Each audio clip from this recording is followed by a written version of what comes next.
Assalamualaikum warahmatullahi wabarakatuh. Di sini kami kelompok 2 ingin mempresentasikan hasil rangkuman dari materi aljabar boolean. Kami beranggotakan Charlie Aditya Olga Jovita, Nur Maula, Dia Ayu Cempaka Sari, Muhammad Asaduddin, Pandu Prasetyo, Muhammad Abdul Rizkiantori, Sabta Maulana, dan Muhammad Dhani Arkan. Baik, saya akan melanjutkan yang bagian definisi. Misal B adalah himpunan yang didefinisikan pada dua operator biner plus dan dot dan sebuah operator uner komplement. Misalkan 0 dan 1 adalah dua elemen yang berbeda dari B. Maka tuple B plus dot komplement 0 dan 1.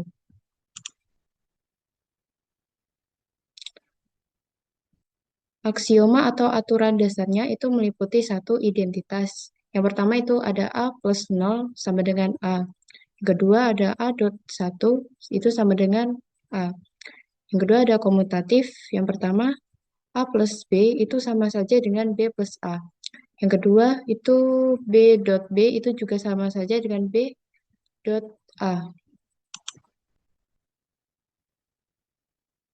Aturan aturan yang ketiga itu ada distributif. Yang pertama ada A dot B plus C. Itu juga sama saja dengan A dot B plus A dot C. Kedua, A plus B dot C itu juga sama saja dengan A plus B dot A plus C. Yang keempat ada komplement. Yang pertama, A plus A komplement itu sama saja dengan satu. Yang kedua ada A dot A komplement sama dengan nol. Selanjutnya ada aljabar boolean dua nilai. Aljabar boolean dua nilai adalah bentuk paling sederhana dan paling sering digunakan dari aljabar boolean. Disebut dua nilai karena hanya menggunakan dua elemen dalam himpunannya, yaitu 0 dan 1. Dengan arti 0 biasanya diartikan sebagai false atau salah. Jika 1 itu biasanya diartikan sebagai true atau benar. Aljabar boolean dua nilai memiliki beberapa operator. Ada operator biner dan operator uner. Di operator biner itu ada n yang dilambangkan dengan titik dan or yang dilambangkan dengan plus. Yang di n bisa dilihat dari tabel kebenaran. Jadi hasil satu kalau dia dan satu dia bakal jadi sana satu. Jadi selain itu bakal jadi nol dan yang or seperti kayak jumlah yang ditandakan dengan plus bisa dilihat pada hasilnya adalah dalam tabel kebenaran. Dan untuk yang operator uner yaitu yang dilambangkan dengan not atau bisa biasa kita panggil dengan negasi. Contohnya jika satu dia dinegasikan maka hasilnya akan menjadi nol dan nol jika dinegasikan dia akan menjadi satu. Berlaku juga aksioma yang pada awal tadi dijelaskan pada aljabar boolean dua nilai.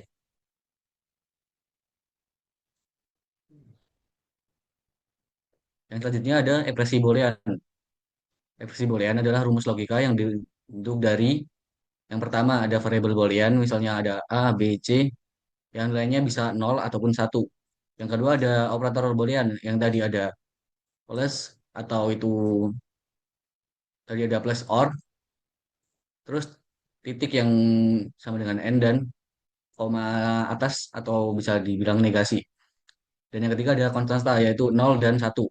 Ekspresi ini dipakai untuk menghitung hasil logika atau mendefinisikan rangkaian logika dalam bentuk digital.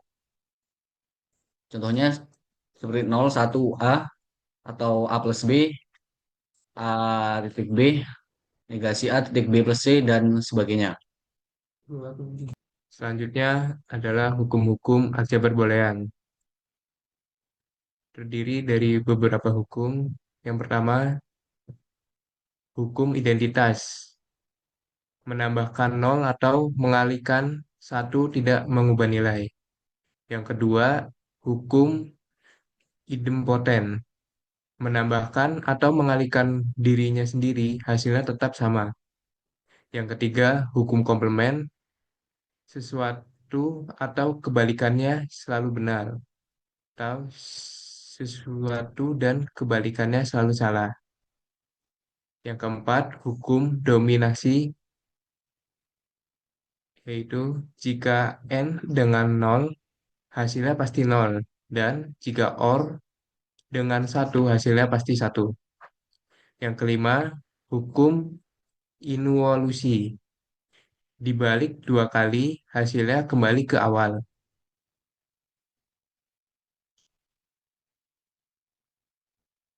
Yang keenam, hukum penyerapan. Ekspresi bisa dipadatkan yang dominasi tetap A.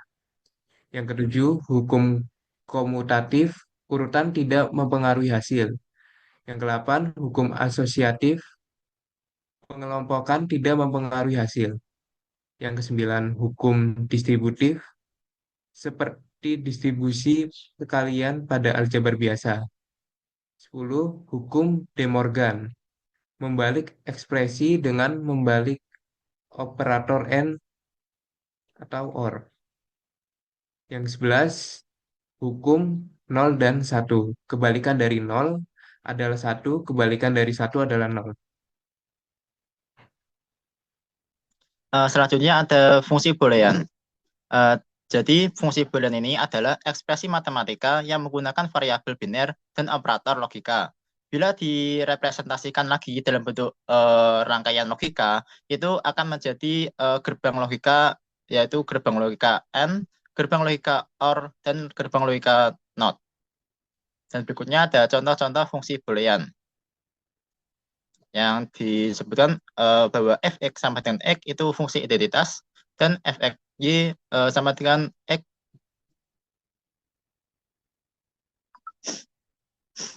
x y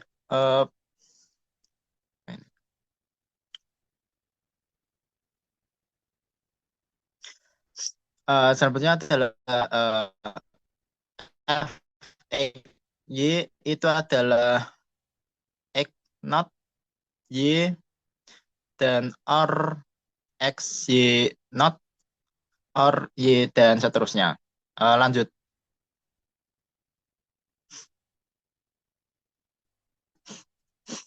Dan sebutkan f x y itu sama dengan h not y not. Oke, selanjutnya fungsi boolean. Jadi di fungsi boolean ini setiap ubah di dalam fungsi boolean termasuk dalam bentuk komplementnya itu disebut juga dengan literal. Jadi fungsi h disebutkan juga ada ini fungsi h. Dengan h itu ada x, ada y, dan ada z. H, y, z, not itu terdiri dari 3 buah literal, yaitu literal x, literal y, dan literal z, not. Kemudian jika diberikan h keluaran 1, y diberikan keluaran 1, dan z diberikan keluaran 0, maka nilai fungsinya adalah karena 0 not ini adalah kebalikan dari 1, maka semuanya itu menjadi 1 dan hasil akhirnya menjadi 1. Selanjutnya ke bentuk kanonik. Bentuk kanonik adalah bentuk baku atau standar dari suatu ekspresi logika yang diturunkan dari tabel kebenaran.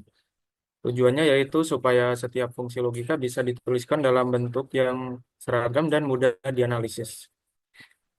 Bentuk kanonik tersebut ada 2 jenis utama.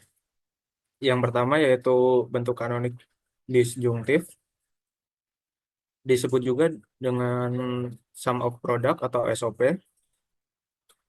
Kemudian dibentuk dengan mengambil semua baris tabel kebenaran yang menghasilkan nilai benar 1. Setiap baris itu ditulis dalam bentuk konjungsi n dari variabelnya. Lalu semua digabung dengan disjungsi atau OR. Contoh dari bentuk kanonik, jika fungsi bernilai benar pada A sama dengan 1, B sama dengan 0, dan A sama dengan 0, B sama dengan 1, maka F AB sama dengan A N negasi B or negasi A N B. Kemudian yang kedua ada bentuk kanonik konjungtif, disebut juga dengan product of sum atau POS, dibentuk dengan mengambil semua baris tabel kebenaran yang menghasilkan nilai salah. Setiap baris itu ditulis dalam bentuk disjungsi OR dari variabel-variabelnya. Lalu semua digabung dengan konjungsi AND. Contohnya yaitu jika fungsi bernilai salah pada salah satu pada A sama dengan 1, B sama dengan 1, maka F AB sama dengan negasi A or negasi B. Yaitu ada selanjutnya rangkaian logika. Rangkaian logika adalah rangkaian elektronika yang bekerja dengan sinyal biner O dan 1 untuk merepresentasikan kondisi off, on, atau low, atau high. Satu benar atau hack 5 volt atau 3,3 volt. O salah atau low sama atau 0 volt. Rangkaian logika sendiri dibentuk dari gerbang logika. Macam-macam gerbang logika dasar. Yang pertama ada gerbang N, output bernilai 1 hanya jika semua input 1. Simbol sama dengan D dan B. Yang kedua ada gerbang OR, yaitu output bernilai 1 jika salah satu input 1. Yang ketiga ada gerbang NOT atau inverter. Output adalah kebalikan input atau bisa disebut negasi. Selanjutnya,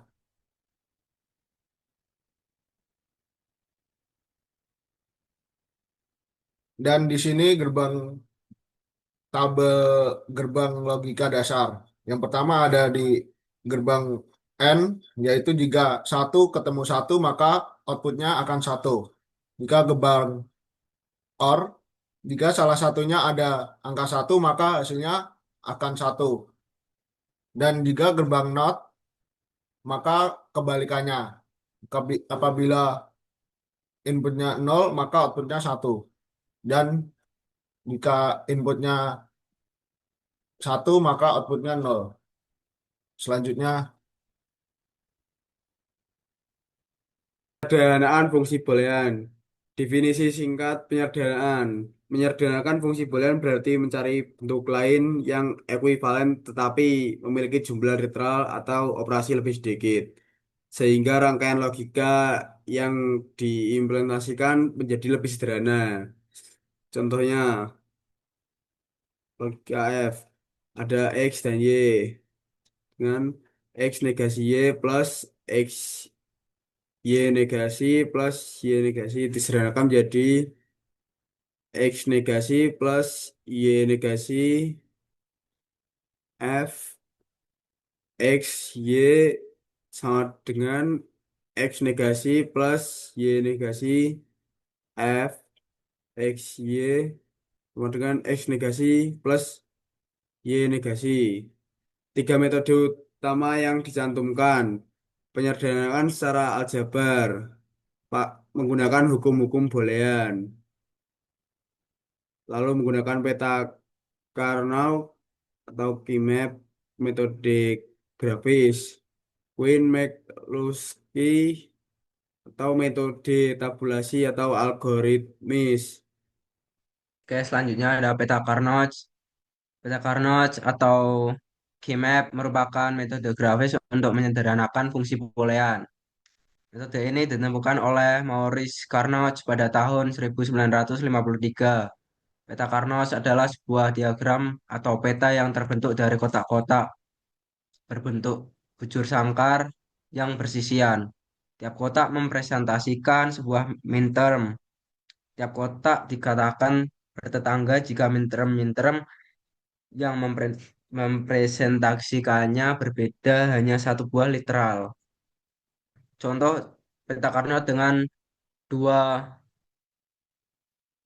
peta Carnot dengan dua ubah. contoh penyajian 1, contoh penyajian 2, ini contoh penyajian 3.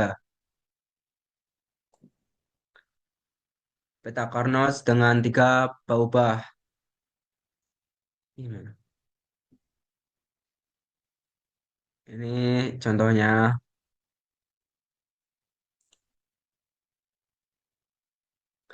peta Carnot dengan 4 berubah. Ini contohnya. ah, Cara mengisi peta Carnot. Kotak yang menyatakan minterm diisi 1, sisanya diisi 0. Contoh F X Y Z sama dengan X aksen Y Z aksen tambah X Y Z aksen tambah X Y Z. Seperti ini.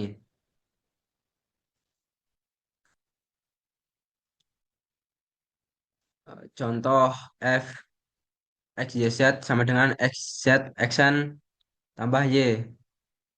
X Y X Z aksen irisan antara X semua kotak pada baris kedua. Z aksen semua kotak pada kolom ke-1 dan kolom keempat. Y semua kotak pada kolom ketiga dan kolom keempat. M. Seperti ini.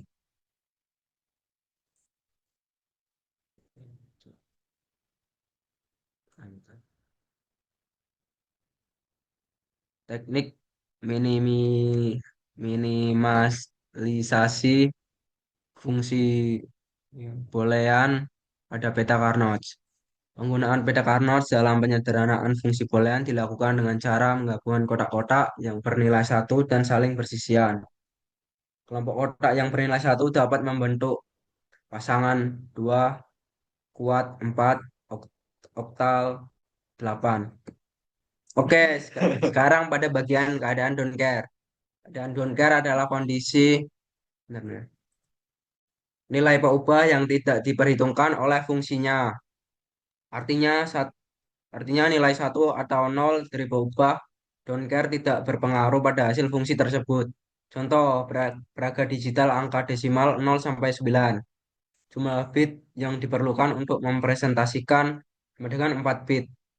Bit-bit untuk angka 10 sampai 15 tidak terpakai. Berikut ini adalah tabel contohnya. Berikutnya langkah penyederhanaan. Dalam menyederhanakan peta Carnot yang mengandung keadaan don't care, ada dua hal penting sebagai pegangan. Pertama, kita anggap semua nilai don't care atau X sama dengan 1 dan kemudian membentuk kelompok sebesar mungkin yang melibatkan angka 1 termasuk tanda X tersebut. Kedua, semua nilai X yang tidak termasuk dalam kelompok tersebut kita anggap bernilai 0. Dengan cara ini, keadaan-keadaan X telah dimanfaatkan semaksimal mungkin dan kita boleh melakukan secara bebas. Lanjut. Berikut ini adalah contoh penyederhanaan.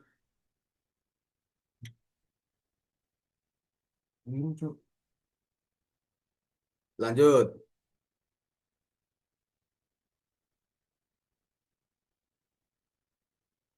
Perancangan rangkaian logika. Langkah-langkah dalam membuat rangkaian logika meliputi penentuan fungsi yang diinginkan, penulisan ekspresi boolean, penyederhanaan ekspresi, dan terakhir membuat rangkaian fisik dari gerbang-gerbang logika tersebut. Contoh, majority gate merupakan sebuah rangkaian digital yang keluarannya sama dengan 1 jika mayoritas masukannya bernilai 1, mayoritas sama dengan 50% plus 1 keluaran sama dengan 0. Jika tidak memenuhi hal tersebut, dengan bantuan tabel kebenaran, carilah fungsi boolean yang diimplementasikan dengan 3 input. Sederhanakan fungsinya, lalu gambarkan rangkaian logikanya.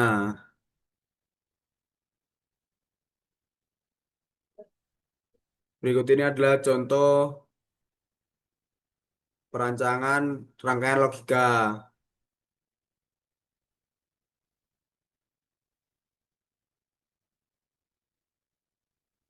2. Gunakan peta Carnot untuk merancang rangkaian logika yang dapat menentukan apakah sebuah angka desimal yang direpresentasikan dalam bit biner merupakan bilangan genap atau bukan, yaitu memberikan nilai 1 jika genap dan 0 jika tidak. Penyelesaian jika angka desimal 0 hingga 9 direpresentasikan dalam 4 biner, misalkan 000100203. Fungsi fla 0, A1, A2, A3 bernilai 1 jika representasi desimal dari A, A1, A2, A3 menyatakan bilangan genap dan bernilai 0 jika tidak genap.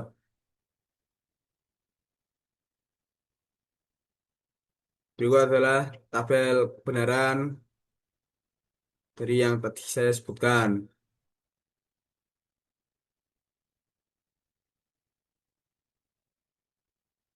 3. Di dalam unit aritmatika komputer terdapat rangkaian penjumlahan. Salah satu jenis rangkaian penjumlahan adalah penjumlahan paruh. Rangkaian ini menjumlahkan 2 bit masukan dengan keluarannya adalah sum atau jumlah. Berikut ini adalah contohnya yang di bawah.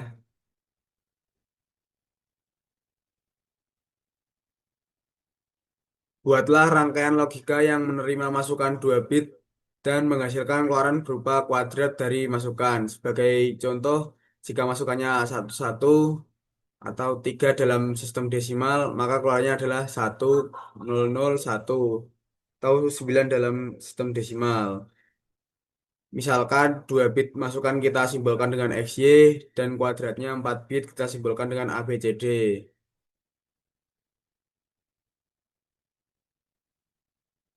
Berikut adalah tabel kebenaran dan perancangan rangkaian logika dari yang saya tadi sebutkan.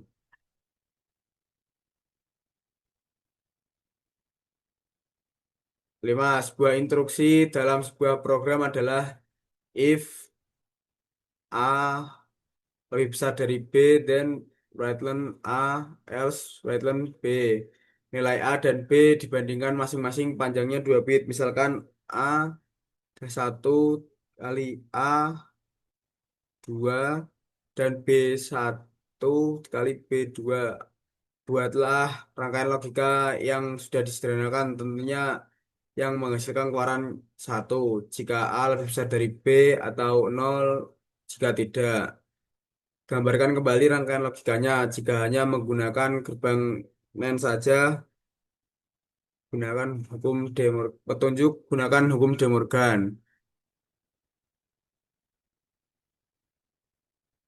Berikut ini adalah tabel kebenaran dan contoh rangkaian logika.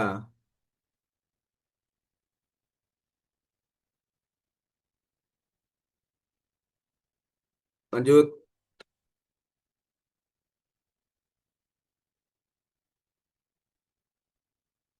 Sekian dari kelompok kami. Terima kasih. Wassalamualaikum warahmatullahi wabarakatuh. Waalaikumsalam warahmatullahi wabarakatuh. Waalaikumsalam warahmatullahi wabarakatuh.